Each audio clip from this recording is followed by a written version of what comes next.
it's the affordability side of things that are, I guess the best way to describe are relaxing. Matt, thank you for joining us. So we're June 2025 now. Yeah. We'll go for a quick market update. Okay. Rightmove's reported recently that asking prices are at a record high, although they have also said that seasonally this is actually the lowest increase in asking prices that we've seen since 2016. So things have slowed down somewhat, but they're still creeping up. That's obviously nationwide. Yeah. How are you finding it in our areas? Asking prices are high. We've got to always distinguish, I think I've mentioned this before, between asking prices and sold prices. So this is what people are actually putting their house on the market for. What's interesting as well is it's very much a buyer's market. So that actually contradicts a little bit about having higher asking prices. Buyers have an awful lot of choice at the moment. Sellers are competing against a lot of properties in their price bracket or in their location and everything else like that. So buyers know this. They are viewing several properties before they make a decision. So then ultimately from these asking prices, they are tending to put in some more cheekier offers and stuff like that. So it's good to, and that's positive for Rightmove, of course, as well, to say, well, this is the headline figures or stats. But ultimately, it's a very stable market. If you look at sold prices, it's stable. You are vying for attention, I guess, if you're on the market. And that's why then, obviously, coming to looking at agents and picking an agent, that's why it's very important when choosing your agent. You need to know that agent is not only going to provide you proper advice on that asking price and achievable prices and the strategy behind that, but also ultimately how is that agent going to make you stand above your competition. That's not only then speaking to registered buyers and encouraging people to view your house that they might not necessarily consider by browsing Rightmove or something like that, but at the same time it's getting the photography right, getting the marketing right, video content, exposure to that, not just on property portals, but on social media, like Ellis Winters do, because again, it's about how do you stand above your competition, and that's what's really important about achieving that sale at the moment. There are plenty of sales going on, it's just stock levels are high, so ultimately buyers got that choice. So if you are on the market, you could be thinking, well, I was hoping for a bit more interest. Ultimately those sales are happening, it's just there's a bigger pond to be fishing in at the moment. Great. And one thing we wanted to talk about is time frame on sales progression, because we saw that the average timescales for sales going through it all increased with whenever you got a deadline to work towards, and we had that obviously with the stamp duty deadline, but that seems to have continued. It's like those practices or whatever the conveyancers, solicitors were doing, that's continued, and that's a really positive sign. People are getting in their house quicker after they've agreed a sale. Yeah, so for years and years and years, we have been moaning how these timescales of sales have been taking longer from a sale agreed to actually moving into that house.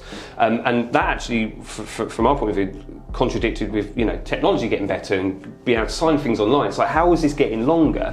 But like I said, spot on. We had obviously the end of the stamp duty deadline.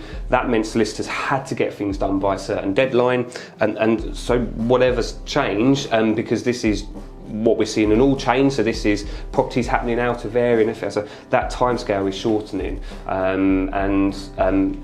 let it continue, hopefully it continues ultimately. So this is admittedly just for our agency and this that, but we're generally seeing an average of 16 weeks now drop down a bit closer to 12 weeks. Now don't get me wrong, 10 there's years ago, with that. yeah, there's always outliers with that, but 10 years ago we would have been, would say 12 weeks would have been a bit too long, but bearing in mind that that on average is sort of a 28-day deduction in time scale, so that's you're in your house a month sooner. And the impact of that is also we're likely to see fall-through rates reduce as well, because naturally the longer things drag on, things can change for people. The more likely things will change, or people will get fed up and they'll decide to move on. Exactly, so fall-through rates are improving because of that as well. You're spot on.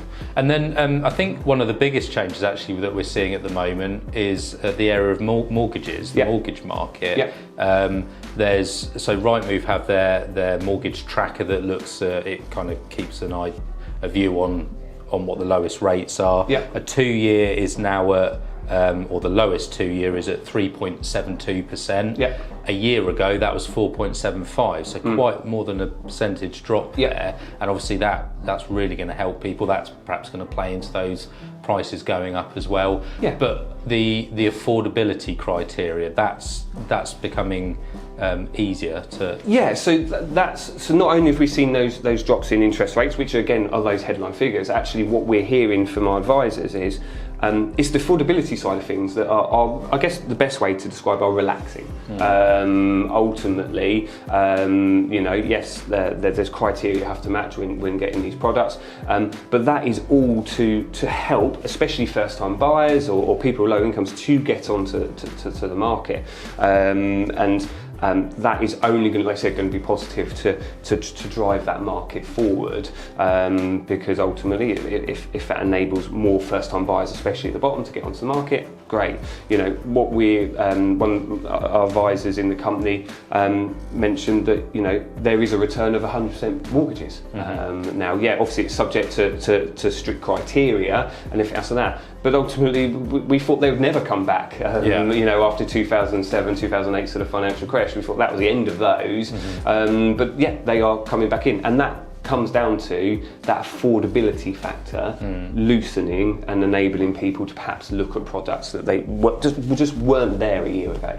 Yeah. So it's really important that people continue to get advice. Yeah. If you were looking at mortgages, perhaps even a few months ago, get in touch with an advisor and see where the market's at, because it is ever changing at the moment. Massively. One of the biggest benefits I see about speaking to an advisor as well is we mentioned that time scale between a house being agreed and going through to completion.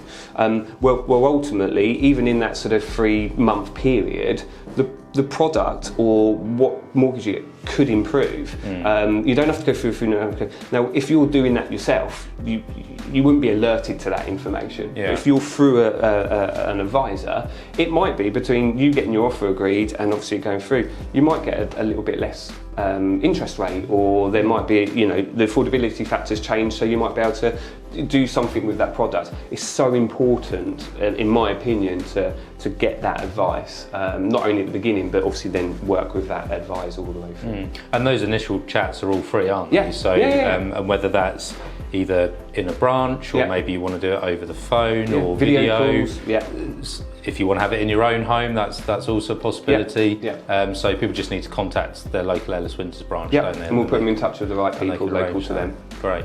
And then for those that are selling, I know we always do this at the very end, but if they are thinking about selling or buying, how do they get in touch with the team? Well, again, also as well, if they're after that financial advice, like you said, you contact your local Ellis Winters branch. We'll put you in touch with the right people. We'll book the necessary appointments, whether that's a valuation in your own home, or just have a conversation on the phone, or like I said, pop into the office and we'll have a chat, and provide you all that advice. Reach out to your local agent. We'll put you in touch with the right people and take it from there. Great. Thanks, Matt. Thank you very much. See you soon.